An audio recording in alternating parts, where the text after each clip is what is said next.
First question देखिए, सिद्ध कवियों द्वारा प्रयुक्त भाषा को कहा जाता है। ऑप्शन ए में दिया है डिंगल, बी में दिया है अपभ्रंश, सी में दिया है अवहट और डी में दिया है संध्या। आपको बताना है कि सिद्ध कवियों द्वारा प्रयुक्त भाषा को क्या कहा जाता है। देखिए, सिद्ध साधकों द्वारा बौद्ध धर्म के महायान, जिसे वज्रयान या सहजयान भी कहा जाता है, सिद्ध साहित्य का प्रचार करने के लिए जो साहित्य गद्य भाषा में लिखा गया वही जो है सिद्ध साहित्य है। और देखिए, राहुल सांकृत्यायन ने सिद्धों की संख्या जो है 84 मानी है। इन 84 सिद्धों में 3 महिलाएं भी शामिल हैं, जिनके नाम हैं मणिभद्रा, मेघहल्पा और लक्ष्मीकरा। जबकि सरापा से यह साहित्य शुरू होता है। सरापा को हिंदी का पहला कवि भी माना जाता है। मुनिदत्त ने इनकी काव्य भाषा को संध्या भाषा कहा है। वैसे तो सिद्ध साहित्य की भाषा मागधी अवहट्ट है, लेकिन जो है जिसमें संध्या शब्दों की बहुलता पाई जाती है, इसलिए आपका सही जवाब हो जाएगा सिद्ध कवियों द्वारा प्रयुक्त भाषा को क्या कहते हैं। तो आपका उत्तर हो जाएगा संध्या।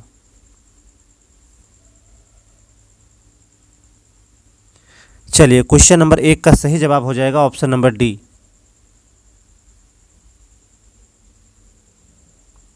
आइए नेक्स्ट क्वेश्चन पर चलेंगे।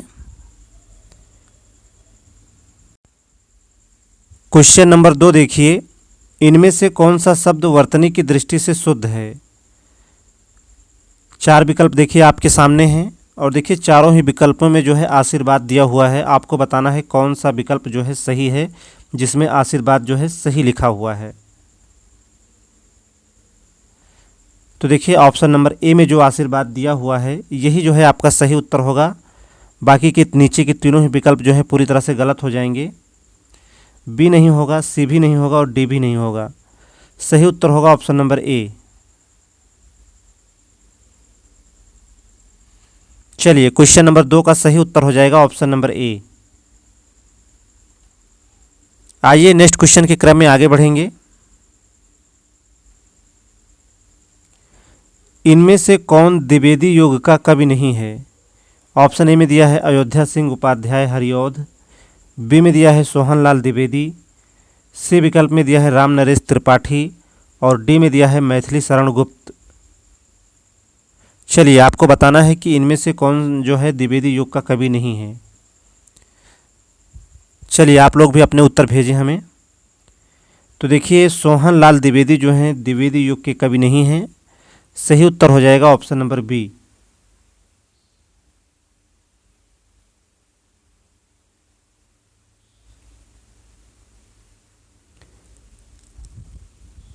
आइए आगे बढ़ेंगे क्वेश्चन नंबर 4 पर।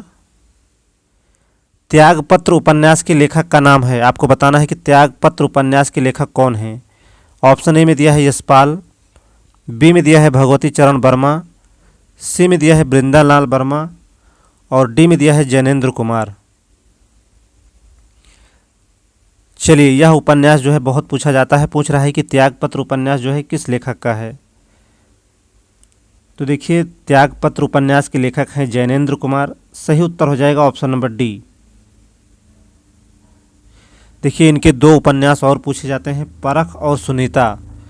ये दोनों उपन्यास जो है परीक्षा में अक्सर पूछे जाते हैं। चलिए, आप इन्हें भी नोट्स कर लेंगे। आइए आगे बढ़ेंगे क्वेश्चन नंबर नेक्स्ट पर। निम्नलिखित में से कौन फोर्ट विलियम कॉलेज कोलकाता में हिंदी के अध्यापक थे। ऑप्शन ए में दिया है इंसा अल्लाह खां, बी में दिया है सदल मिश्र, सी में दिया है राजा लक्ष्मण सिंह और डी में दिया है सदा सुखलाल। देखिए, रानी केतकी की कहानी के लेखक हैं इंसा अल्लाह खां। और देखिए, रानी केतकी की कहानी को जो है उदयभान चरित, यह भी पूछता है कि उदयभान चरित के लेखक कौन है। तो आपका उत्तर होगा इंसा अल्लाह खां। और फोर्ट विलियम कॉलेज कोलकाता में हिंदी के अध्यापक थे सदल मिश्र। आपका सही जवाब होगा ऑप्शन नंबर बी।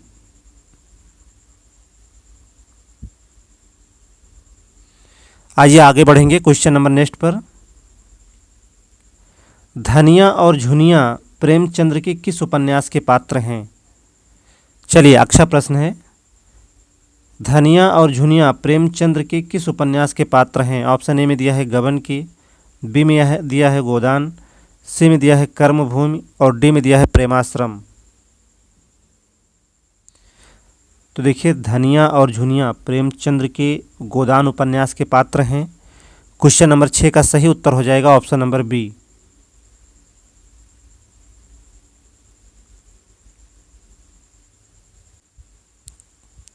चलिए नेक्स्ट क्वेश्चन देखेंगे। क्वेश्चन नंबर 7 देखिए, निम्नलिखित संत कवियों में से कौन संत कवि पढ़ा लिखा था।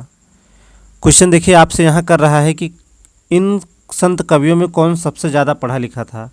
आपके ऑप्शन में दिया है दादू दयाल, बी में दिया है रैदास, सी में दिया है कबीर और डी में दिया है सुंदरदास। तो देखिए इन संत कवियों में सबसे ज़्यादा पढ़े लिखे थे सुंदरदास। सही उत्तर हो जाएगा ऑप्शन नंबर डी।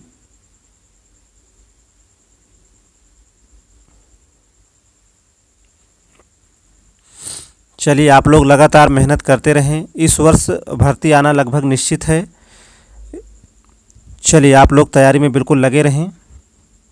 आइए क्वेश्चन नंबर 8 पर चलेंगे। भक्तमाल के रचनाकार हैं। क्वेश्चन नंबर 8 देखिए आपसे कर रहा है कि भक्तमाल के रचनाकार हैं। ऑप्शन ए में दिया है रैदास, बी में दिया है नाभादास, सी में दिया है धर्मदास और डी में दिया है देखिए जीवादास। तो देखिए भक्तमाल के रचनाकार हैं नाभादास। क्वेश्चन नंबर 8 का सही उत्तर हो जाएगा option number B.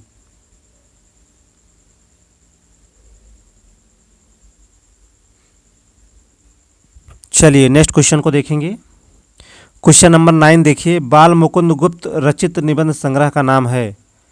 Option A में दिया है भारत मित्र, बी में दिया है प्रज्ञा मित्र, सी में दिया है शिव सागर की चिट्ठियाँ और डी में दिया है शिव शंभू के चिट्ठी। आपको बताना है कि इन 4 विकल्पों में जो है बाल मुकुंद गुप्त द्वारा रचित निबंध संग्रह कौन सा है। देखिए बाल मुकुंद गुप्त द्वारा रचित निबंध संग्रह का नाम है शिव शंभू के चिट्ठी। क्वेश्चन नंबर 9 का सही उत्तर हो जाएगा ऑप्शन नंबर डी।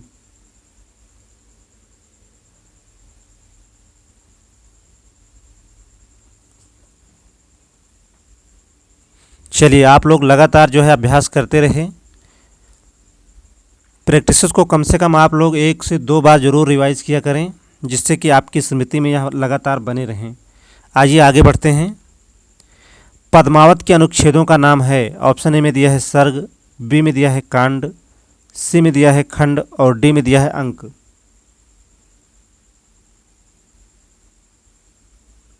तो देखिए पद्मावत के अनुच्छेदों का नाम है खंड। सही उत्तर होगा option number C.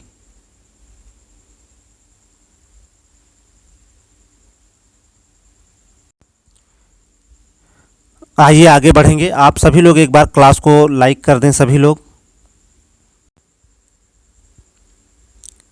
Question number 11 देखिए, निम्न में से असंगत युग्म चुनिए। ऑप्शन ए में दिया है बीसल देव रासो के रचनाकार क्या नरपत नाल हैं, बी में दिया है पृथ्वीराज रासो के क्या चंद्रबरदाई हैं, सी में दिया है खुमाण रासो के रचनाकार क्या दलपत विजय हैं और डी में दिया है परमाल रासो क्या नल सिंह के द्वारा लिखा गया। देखिए बीसल देव रासो नरपत नाल यह बिल्कुल सही है। पृथ्वीराज रासो के रचनाकार चंद्रबरदाई हैं, यह भी आपका सही जवाब है। और खुमाण रासो के रचनाकार दलपत विजय हैं। और देखिए परमाल रासो के रचनाकार नल सिंह नहीं है बल्कि जगनिक हैं।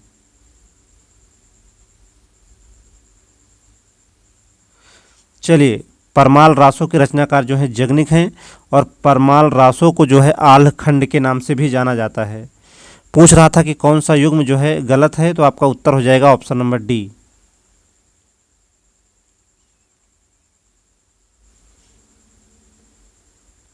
चलिए आगे बढ़ते हैं क्वेश्चन नंबर 12 पर।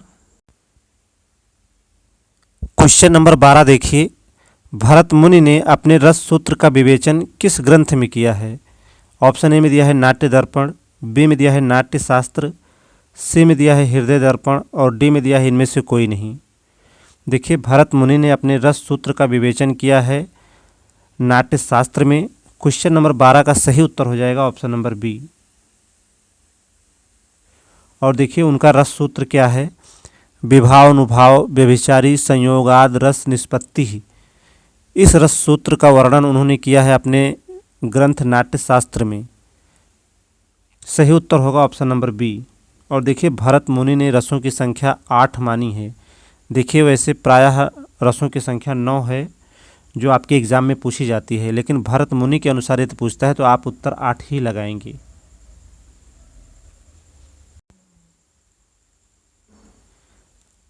आइए अगले प्रश्न पर बात करेंगे। कामायनी किस प्रकार का ग्रंथ है? ऑप्शन ए में दिया है खंड काव्य, बी में दिया है मुक्तक काव्य, सी में दिया है महाकाव्य और डी में दिया है चंपू काव्य।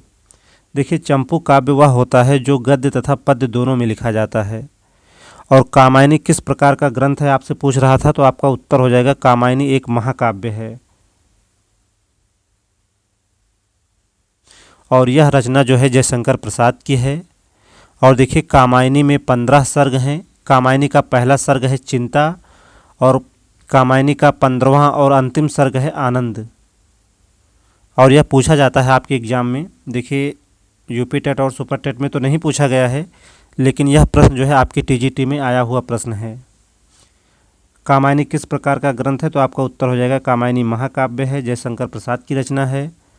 इसमें 15 सर्ग हैं और देखिए, पहला सर्ग है चिंता और 15वां और अंतिम सर्ग है आनंद।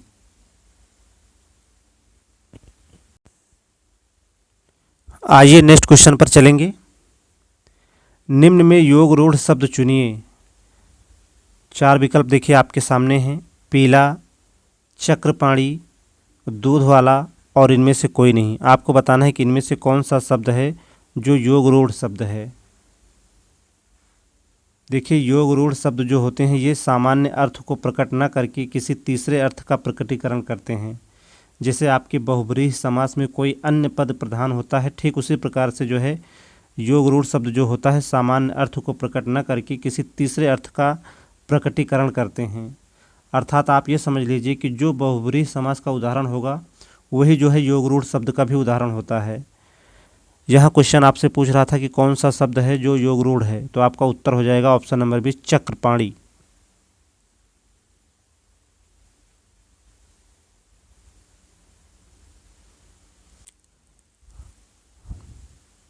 आइए आगे बढ़ेंगे क्वेश्चन नंबर नेक्स्ट पर। क्वेश्चन नंबर 15 देखिए, जिस समास में कोई पद प्रधान नहीं होता उसे कहते हैं। ऑप्शन ए में दिया है अव्ययी भाव समास, बी में दिया है कर्मधारय समास, सी में दिया है तत्पुरुष समास और डी में दिया है बहुब्रीहि समास। देखिए, अभी हमने बताया कि जहाँ कोई अन्य पद ही प्रधान होता है वहाँ बहुब्रीहि समास होता है। और क्वेश्चन आपसे यही पूछ रहा है कि जिस समास में कोई पद प्रधान नहीं होता अर्थात कोई अन्य पद प्रधान होता है वहाँ जो है बहुब्रीहि समास होता है। इसलिए सही उत्तर हो जाएगा ऑप्शन नंबर डी।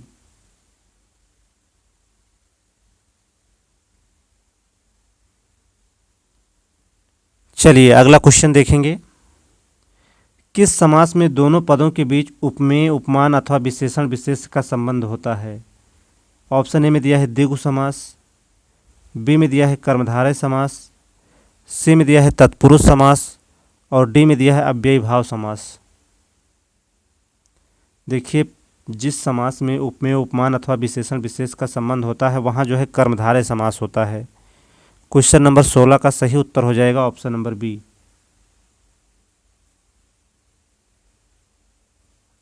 देखिए, जैसे चरण कमल, कनक लता, नील गाय, ये सब जो हैं कर्मधारय समास के उदाहरण हैं। कनक लता जैसे कनक के समान लता, चरण कमल चरण के समान कमल, ये सभी जो हैं कर्मधारय समास के उदाहरण हैं। आइए नेक्स्ट क्वेश्चन पर आगे बात करते हैं। क्वेश्चन नंबर 17 देखिए, वियोग का विलोम शब्द है।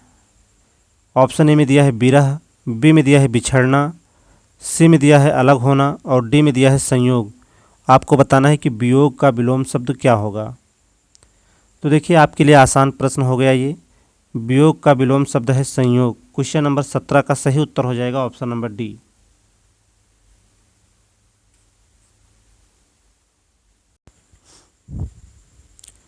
आइए आगे बात करेंगे क्वेश्चन नंबर नेक्स्ट पर।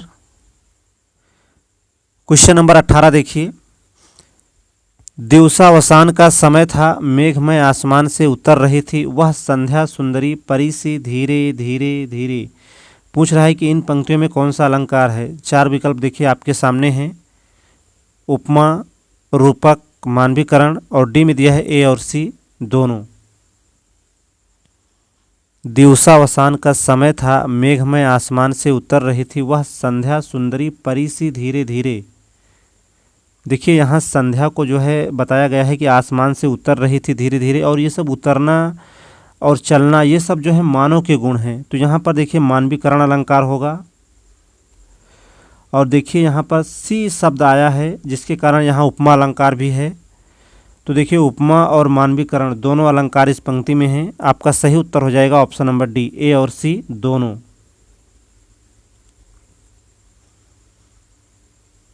चलिए नेक्स्ट क्वेश्चन पर चलेंगे।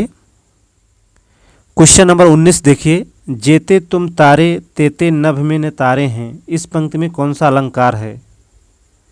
ऑप्शन ए में दिया है रूपक, बी में दिया है श्लेष, सी में दिया है यमक और डी में दिया है उपमा। देखिए यहाँ जो है तारे शब्द जो है 2 बार आया है और दोनों के अर्थ जो है अलग अलग हैं, इसलिए यहाँ पर जो है यमक अलंकार होगा। देखिए एक तारे का अर्थ है तारा जिसे आप स्टार कहते हैं, और दूसरे तारे का अर्थ है तारना अर्थात उद्धार करना या पार कराना। तो देखिए कह रहा था कि जेते तुम तारे तेते नभ में न तारे हैं, इस पंक्ति में कौन सा अलंकार है? तो आपका उत्तर हो जाएगा यमक अलंकार। क्वेश्चन नंबर 19 का सही उत्तर होगा ऑप्शन नंबर सी।